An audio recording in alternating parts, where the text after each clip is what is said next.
Welcome back to the Real Estate Rat Pack Radio Show with Chris, Joe, and Rob.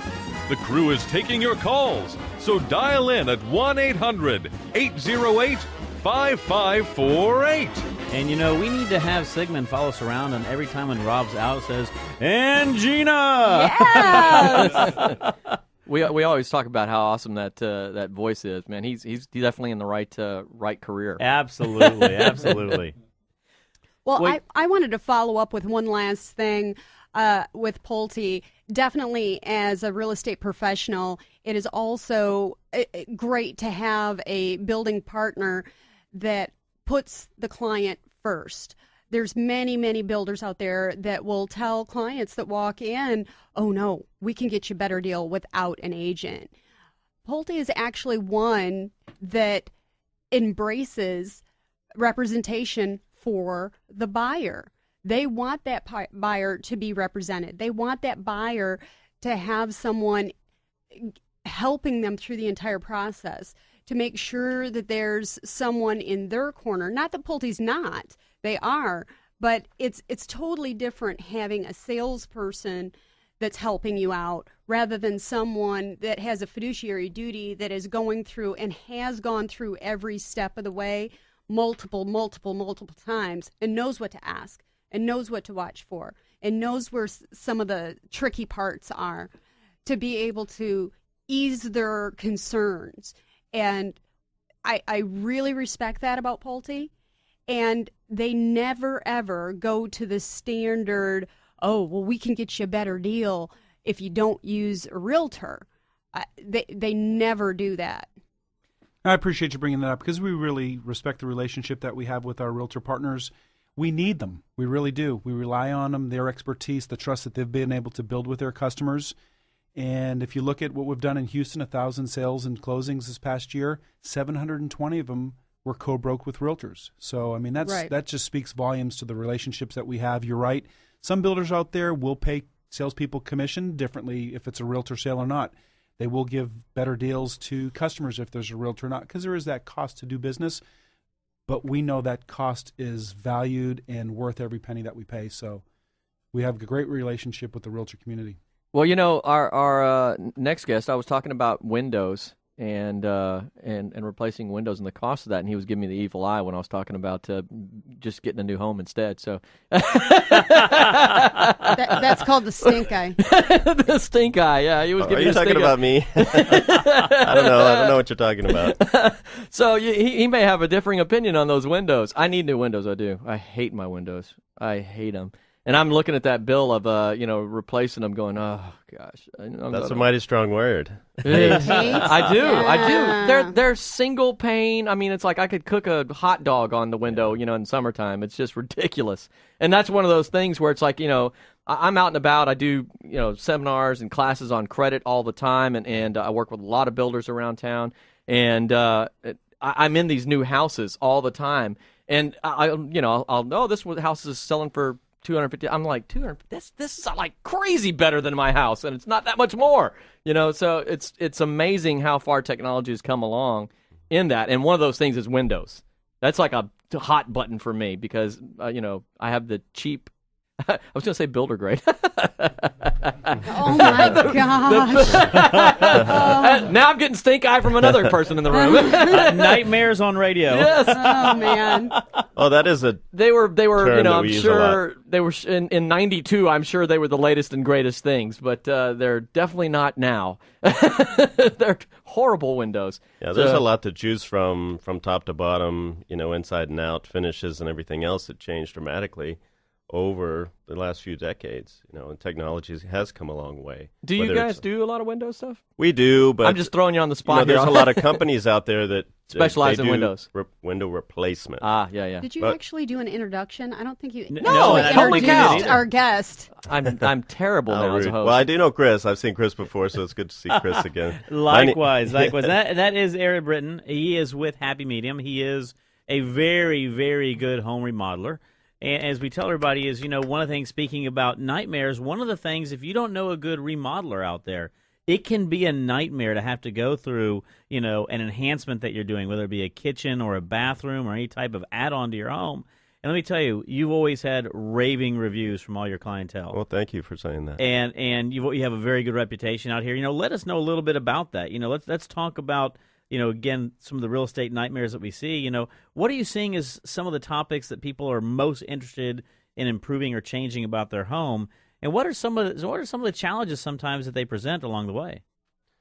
Well, if I may kind of speak from an ideal standpoint, because a lot of our clientele are repeat customers or referrals. So that's mostly the business that we do, which is ideal. So I'm coming from a really good place. Right. So trying to speak about the nightmares, a lot of times it has to do with people's, ignorance, if I may.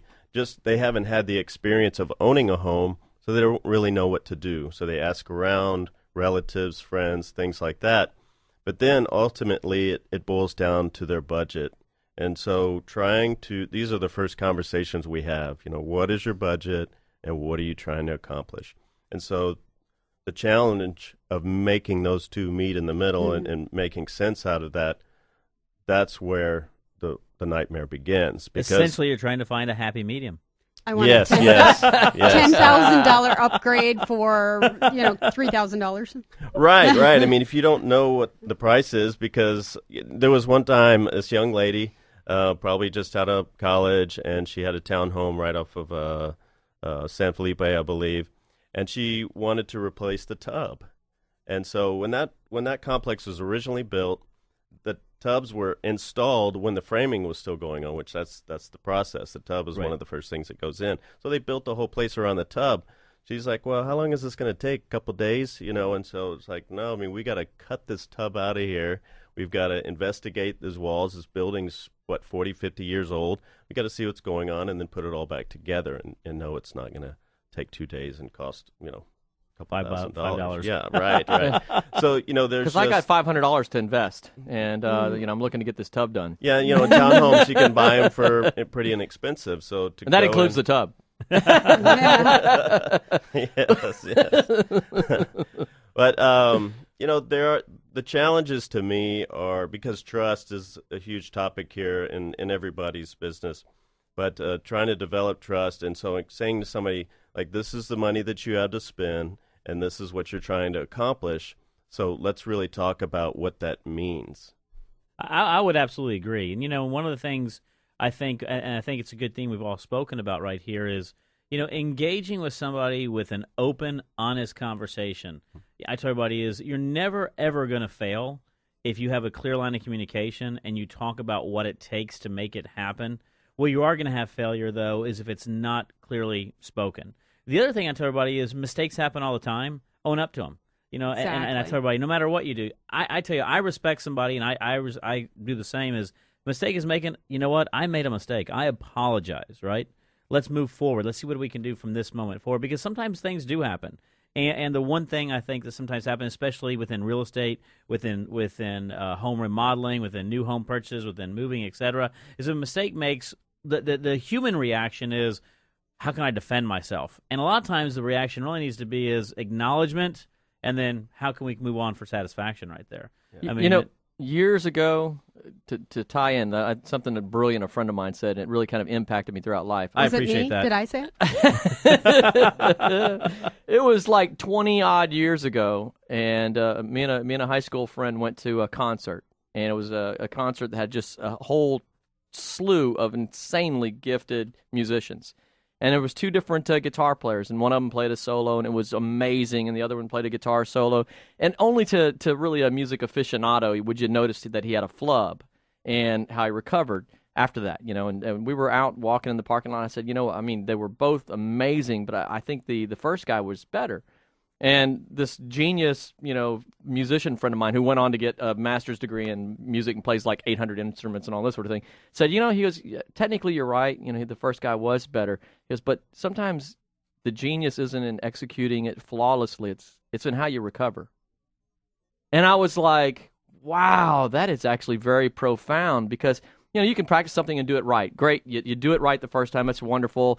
Everybody's happy, but mistakes happen. I mean, we're human, there's going to be the flub. It's unavoidable, right, that it happens. It's how you recover from that flub that really shows the character of that person, their genius, if you will, and how they recover. That's where so many people fail. They may set out to do a good job, whatever else, and have the intention, and it's when the flub happens, facing that and owning up to it is when they flake out and disappear on you. Right. They may have had all the good intentions in the world to begin with, but that's where own it exactly. Right. I think that's one of the biggest things from a business owner's perspective, to find the people that are willing to say I was wrong, step up, and make it right. That's a beautiful thing to find. And every once in a while, I have a subject matter that really, really entices you to speak a lot. So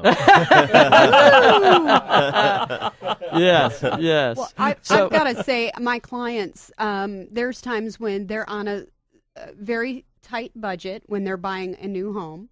So they'll purchase the home, and then in a couple years, they've saved enough money, and they want to change the standard product. They'll want to take off the counters and put granite in, or they'll want to put an outside kitchen or whatever. And the challenge is finding a good remodeler. Right. So what has happened a lot of times is they will shop price. They'll get somebody to go out and start a job, and then they won't finish it.